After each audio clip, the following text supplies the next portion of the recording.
Hey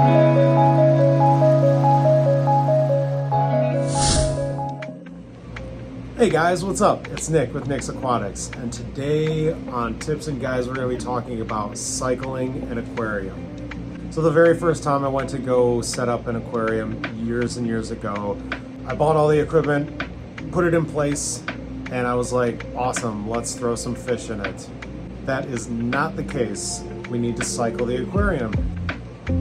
Looking online and reading articles and even talking to different sources can be really intimidating. There's so many different ways to cycle an aquarium. You can do it fishless, you can get beneficial bacteria from a different tank or a buddy's tank or from the local fish shop. You can dose bacteria that's commercially available. After doing this for so many years, I kind of use a combination of some of them depending on the situation. So we're going to go through cycling aquariums for fresh and saltwater aquariums, which are generally speaking pretty much the same. Again, this is just going to be a very surfaced how to get our tank set up and established. The first thing I'll do is I'll run a sponge filter, canister filter, or a hang on the back filter, any sort of filtration with some sort of mechanical or biological media in it. And then what I can do after I set up my brand new tank, I can then transfer that media from the old tank into the new tank, which will be chock full of nitrifying bacteria. If I don't have the luxury of having a previous tank set up, then what I'll do is I'll go to my local fish store and I'll ask them, see if they can give me some sort of a seed from some of their filters, even if it's a scoop of substrate from one of their tanks, if it's some of the sponge out of their canister filters, and then I will bring that home and I will just wring the sponge out into my new aquarium. After doing that, or in junction with that, what I also will do is I will add some of Fritz Zyme 700 for freshwater and 900 for saltwater. As a beneficial bacteria, it's usually in the refrigerated section at your local fish shop. There'll be instructions on the back of it, and then you can dose the tank accordingly. With freshwater aquariums, you can add plants, which are really good at absorbing nutrients. And in saltwater, what you can do is they sell pre-packaged live sand that actually has bacteria in it. And you want to go to a local fish store or a previous aquarium that you've set up and transfer some of the live rock out of that aquarium into your brand new aquarium.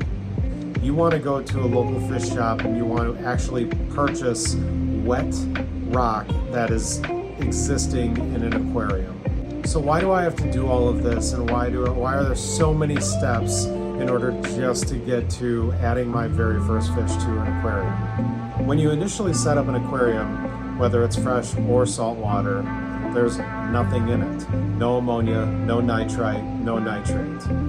And that is essentially what the nitrogen cycle is.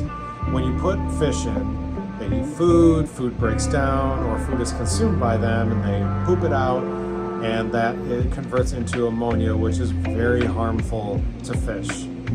When we talk about nitrifying bacteria, that's the bacteria that breaks the ammonia down into nitrite. Then a different type of bacteria breaks nitrite down into nitrate. I'm pretty weary about saying after the cycle has been complete, because this is a living, breathing ecosystem. It's forever changing. If a fish dies, or if we decide to add a ton of fish in there, or a bunch of food is dropped into the aquarium, we could see a spike in ammonia. The best thing to do is to always test your aquarium, especially when an event like this has happened. So we've got bacteria in our new setup, whether it's from an existing tank, from the bacteria that we bought from the store, live rock, live plants, live sand. The first round of fish will go in, and those are generally going to be the hardiest.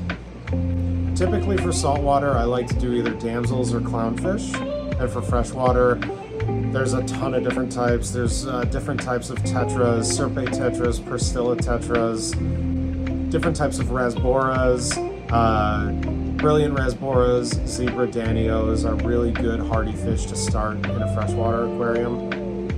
And for the first few weeks, I like to feed very, very conservatively, very lightly. All the while I'm testing the aquarium to ensure that my ammonia and nitrite stay in check. For the first few months of an aquarium, I'll be regularly checking ammonia and nitrite just to ensure that it stays at 0. If I ever have a spike in that, I will do a partial water change and then replace it with fresh water. Sometimes while setting up an aquarium, we can see a haze to the water. It'll be a clearish, whitish discoloration to it, a cloudiness. What this is a bacteria bloom. If the tank is overstocked or too much food has gone into it, the nitrifying bacteria says, whoa, we have to mass produce to keep this under control. This happens very often in the hobby. I wish there was a magic wand to this, but unfortunately the best cure for a bacteria bloom is to just wait it out. I wouldn't necessarily even do a water change if you visually see a bacteria bloom. I would do a water change, however, if we stuck our dipstick in the water, tested the water, and I did have some spells of nitrite or ammonia. Getting an aquarium started can be really intimidating, especially when you're setting up your very first tank and you're blindsided with the expectations of now I have to be a chemist. When we set an aquarium up, it is either dechlorinated water out of the tap or it is freshly mixed salt water. We need nitrifying bacteria to grow and populate in our aquarium. We can do this by adding bacteria from a different system or a different aquarium, by adding commercially available bacteria. In freshwater, we can introduce live plants. Saltwater, we can introduce live rock and live sand. We are ready to introduce the very first round of fish, the more resilient ones. And over the next month or so, we're feeding very lightly and we're testing the aquarium water, ensuring that we have low ammonia, low nitrite. Even though we're seeding the aquarium with beneficial bacteria or nitrifying bacteria, we need it to populate.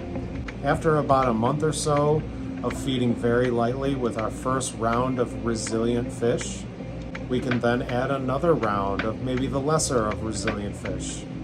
And we continue to do that and monitor the aquarium water until the tank is fully stocked. That's it for today. Like and subscribe. Thanks so much for watching.